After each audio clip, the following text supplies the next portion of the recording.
देश की सेवा में 17 वर्ष 2 महीने का गौरवशाली सफर पूरा करने के बाद भारतीय सेना से हवलदार पद से सेवानिवृत्त होकर अपने गृहग्राम कटकी लौटे सुशील कुमार मिश्रा का रीवा रेलवे स्टेशन पर भव्य स्वागत किया गया। परिवार, रिश्तेदारों, मित्रों और गांव के लोगों ने फूल मालाओं से उनका अभिनंदन कर देश सेवा के प्रति सम्मान व्यक्त किया। रीवा जिले के कटकी गांव निवासी सुशील कुमार मिश्रा ने युवावस्था में ही सेना में भर्ती होकर राष्ट्र सेवा का संकल्प लिया था।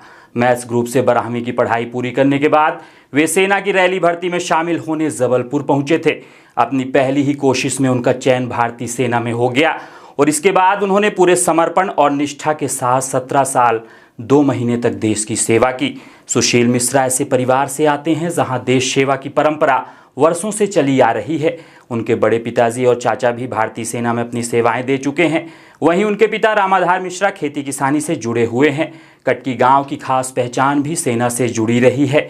बीहन नदी के किनारे बसे इस गांव के बारे में कहा जाता है कि लगभग हर परिवार से कोई न कोई सदस्य सेना में रहा है या वर्तमान में देश सेवा कर रहा है।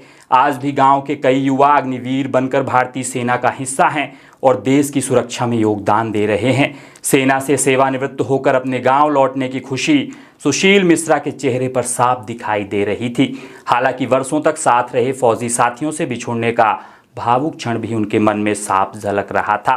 रेलवे स्टेशन से लेकर गांव तक लोगों ने उनका गर्मजोशी से स्वागत किया और उनकी उपलब्धियों पर गर्व जताया।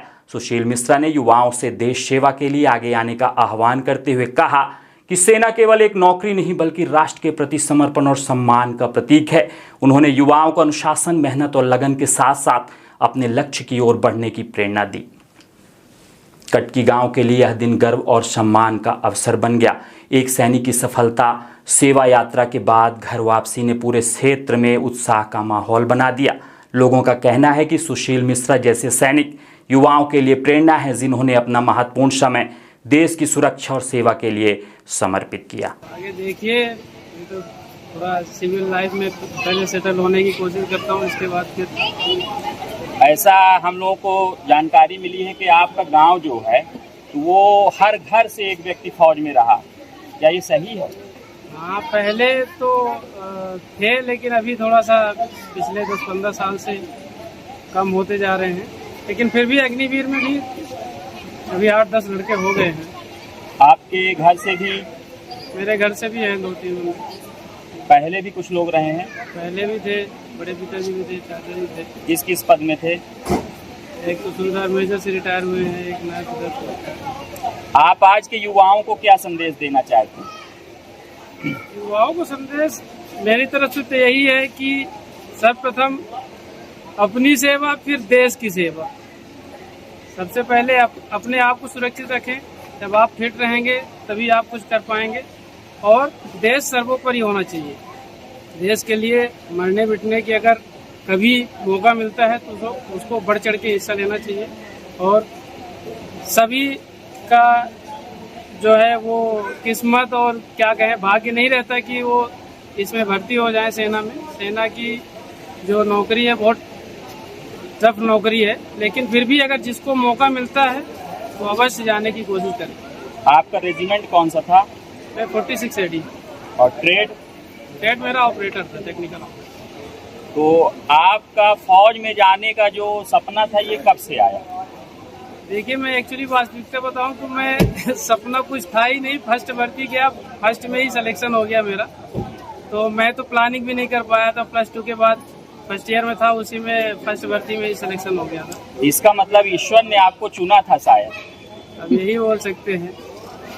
तो आजकल ये देखने में आ रहा है कि जो हमारी युवा पीढ़ी है, खासकर अपने विंध्य की, तो नशे में ज्यादा जा रही है और यहाँ हर तरह के नशे चल रहे हैं, जैसे कोरेक्स है, अफीम है, गांजा है, लोग शराब है।